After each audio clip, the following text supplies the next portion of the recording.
This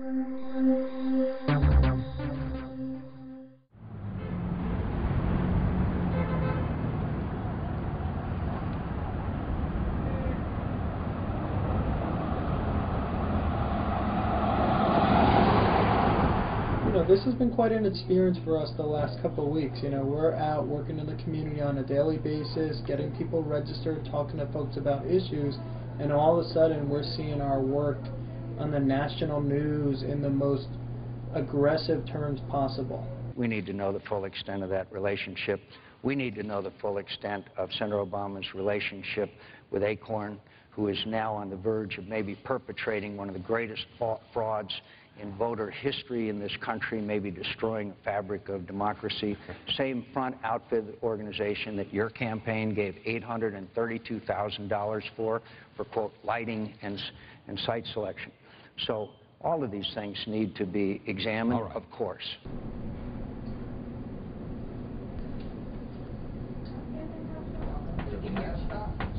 Okay, so, yeah, let me reroute this.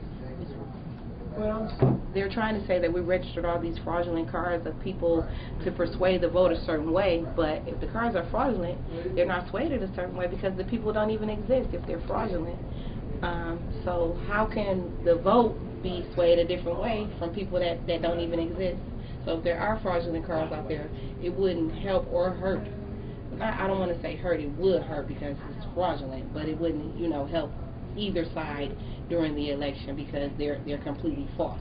Well, that's why we try to call and verify the cards. So at some point, people who were doing fraudulent cards, if they may have went through a phone book, just put people's names and phone numbers, once we called that card back and the person say, no, I never filled out a voter registration card, then of course we could figure out, it was probably the worker that was, filling out fraudulent information because we confirmed with the person on the card. In many states, the law is you do have to submit every single card. Our protocol is that we do hand in every single card.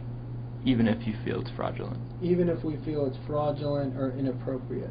I think, there have been a couple cases, well, Mickey Mouse is somebody. But the truth is, there's a registered voter, there's a resident in Detroit by the name of Mickey Mouse.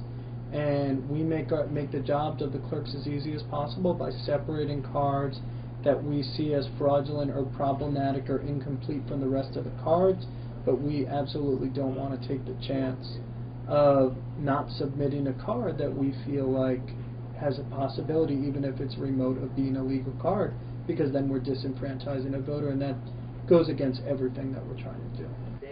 He's going to call them to find out what their problem is. I got to get in touch with Who? Clarice. This was the first time I was involved in the voter registration program, and people just seemed to be really excited about getting the opportunity to vote. So, new voters, young voters were excited, or older people who may have never registered to vote at all before. So, I would look at voter registration cards and I would see people who were, 65, 70 years old who were registering for the first time, and I would think, wow, that's really odd that someone never registered to vote before. But I was just happy that people, found it important to get registered, and hopefully they'll actually go out and vote on November the 4th. I think we're just so proud of the work that we've done in Michigan, over 200,000 voters, and around the country, over 1 million voters.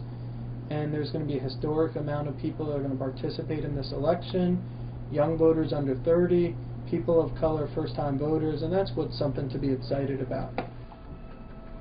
This is so he can know to get him to put it back on.